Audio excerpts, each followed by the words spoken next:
welcome back to my channel. And in today's video, I'm going to feature my first ever trip to El Nido. And I'm very excited because I've heard so much about this place, El Nido. It's Palawan's best kept secret. So today we're going to find out what it's like, being there in El Nido. And I'm going to travel from Puerto Princesa to El Nido by van. So I've heard that it's gonna take us about 5 to 6 hours to get there. So without any further ado, let's go and hit the road.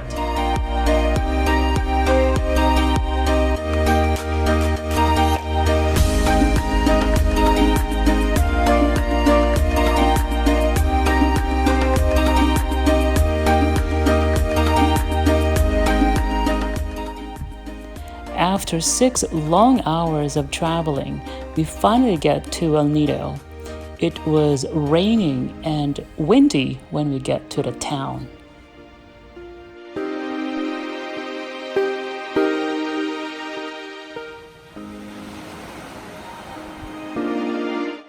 We didn't book any hotels before going to El Nido because we thought it would be easier for us to book there because it's not peak season.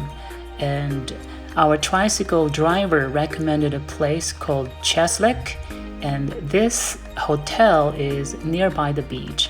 So we paid 1,200 pesos per night, and it's really worth it. Look at the view, guys.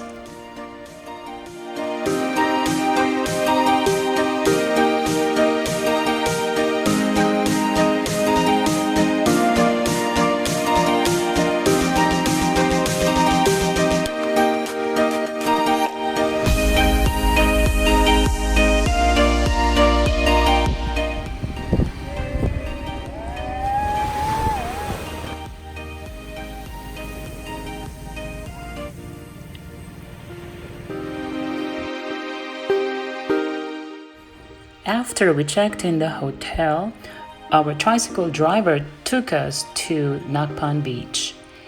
The road to Nakpan Beach is okay in the beginning, but later on you will have a rough experience on the road because it's not cemented. After 14 minutes to 1 hour of riding a tricycle, you would arrive at Nakpan Beach. What's up, guys? We finally made it here at Nakpan Beach, and the rain just poured down, so we're trying to have a rest first.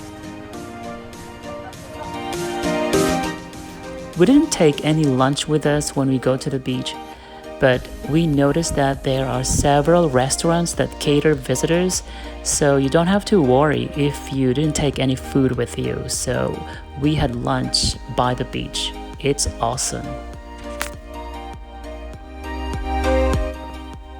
It's time to roam around the beach and go swimming. Because of the bad weather, the lifeguard told us and warned us not to go swimming above your waist for our own safety.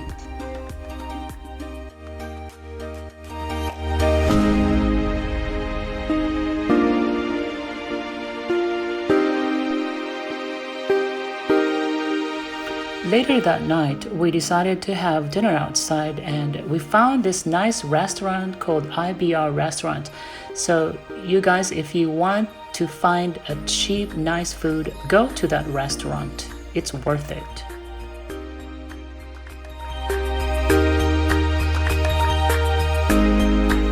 The next day, we were expecting to have a better weather, but unfortunately, the typhoon has gotten stronger, so we went around town along the beach just to enjoy ourselves, enjoy the view and find some nice places to hang out.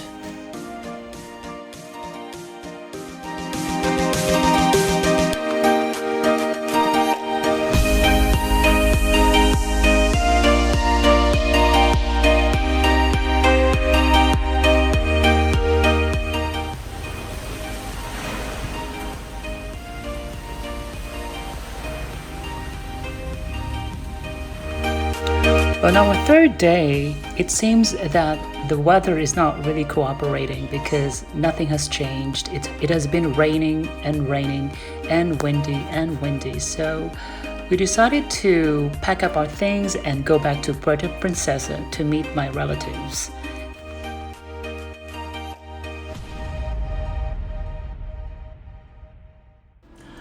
Alright guys, thank you for watching my video, and I'd like to comment about my trip, my first ever trip to El Nido, because I was not able to experience the island hopping, which is the best part whenever you go to El Nido because of the bad weather. Just in time for my scheduled vacation there, I wasn't really expecting that the typhoon would last that long, because I thought maybe 2 or 3 days will be okay and the weather will get better. In spite of the bad weather and the typhoon that lingered in Palawan Island, especially in the northern part of Palawan, we were able to make the best of it, such as visiting and going to other accessible places, such as the Nakpan Beach. We had a great time there, and also we went to Las Cabanas, but Las Cabanas that time was also closed because of big waves, bad weather, and authorities have told us not to go swimming because of the weather condition. But overall, I enjoyed my trip to El Nido in spite of the bad weather, and definitely I will go back to Palawan Island, especially to El Nido. And I'm supposed to go to not only El Nido but also in Coron Island, but because of the bad weather, things have changed. So I'm planning to go back there again sometime in the future to really enjoy what El Nido and Coron or Palawan could offer to every tourist that wanted to go there. So thank you guys for watching my video again, and to those who haven't subscribed, please subscribe now. Hit that subscribe button below and notification bell so you could be updated on my future and latest videos. And that's all for now guys. See you again next time. 再见. Cheers to good life. Bye bye.